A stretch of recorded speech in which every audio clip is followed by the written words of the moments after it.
7 दिन तक ठाकुर जी ने गिरिराज जी को धारण रखा है। इंद्र के मेघों के जल सूख गए, पर 7 दिनों में कन्हैया ने अपने अधरों पर ऐसी बंसी सजाई ना, वह बंसी की तान से ना किसी को भूख लगी ना किसी को प्यास लगी। महाराज ठाकुर जी बस गिरिराज जी को धारण करके बंसी बजाए जा रहे हैं।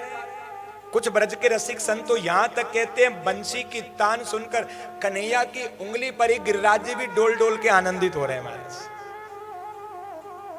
मेघों के जल सूख गए, इंद्र को क्रोध आया, वज्र लेकर प्रहार करना चाहता है। ठाकुर जी प्रकट हो गए और जैसे ही भगवान को देखा प्रभु के चरणों में गिरकर साष्टांग प्रणाम किया।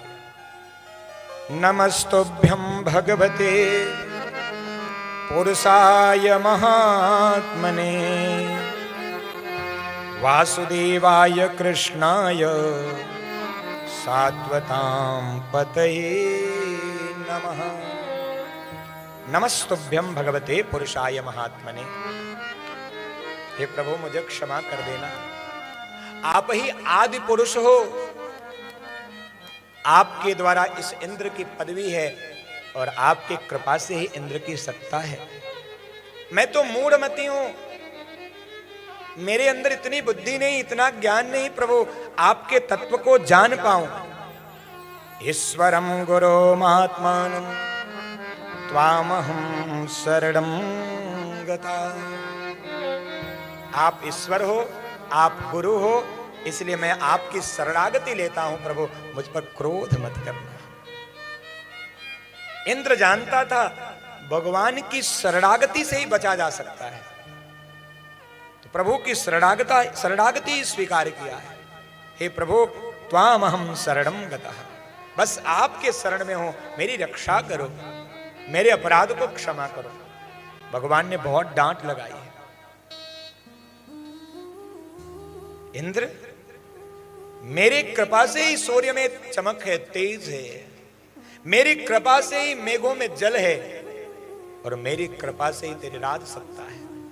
लेकिन तुम अपने पद के अभिमान में इतना बढ़ गया कि मेरे इन भोले भाले ब्रजवासियों के ऊपर 7 दिनों तक मेघों का कोप, और उससे भी जी भर नहीं भरा तो वज्र लेकर चला आया। क्योंकि भगवान शायद अपने ऊपर होने वाले उस अपराध को सहन कर सकते थे, लेकिन ब्रजवासियों पर अपराध किया था। भगवान को ब्रजवासी बड़े प्रिय हैं। स्थीयताम स्वधिकारेषु युक्तैर्वह स्तंभ वर्जितैः। कहते हैं तुम्हारी जितना अधिकार है और तुम्हारी जितनी सत्ता है उतना ही कार्य करो। कदाचित ब्रजवासियों पर अगर कुदृष्टि डाले तो तुम्हें इसका परिणाम भोगना पड़ेगा। इंद्र घबराया, हे भगवान आज तो प्रभु बहुत क्रोधित हैं। तो भाग के गया स्वर्ग में और स्वर्ग से कामधेनु को लेकर आया, सुरभि मैया को लेकर आया, और सुरभि मैया के दूध से ठाकुर जी का अभिषेक किया। आज भी गोवर्धन जी महाराज के बगल में सुरभि कुंड है, और जब दूध से अभिषेक किया है, सुरभि मैया ने प्रार्थना गाई है, तब भगवान का कोप शांत हुआ है। और तब इंद्र प्रणाम करके भगवान को स्वर्ग गए और भगवान ने गिरिराज जी को पुनः स्थापित किया है। बोलो गोवर्धन नाथ की। इस लीला को कहते हैं गोवर्धन लीला।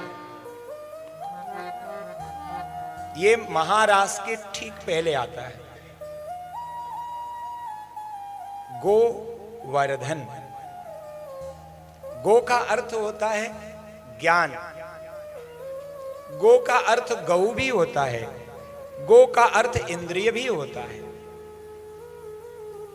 जहां आप अपनी इंद्रियों को नियंत्रित करते हुए अपने ज्ञान की वृद्धि को प्राप्त करते हो, वस्तुतः यही गोवर्धन लीला है प्यारे। और बिना ज्ञान के महारास को समझना कठिन है प्यारे।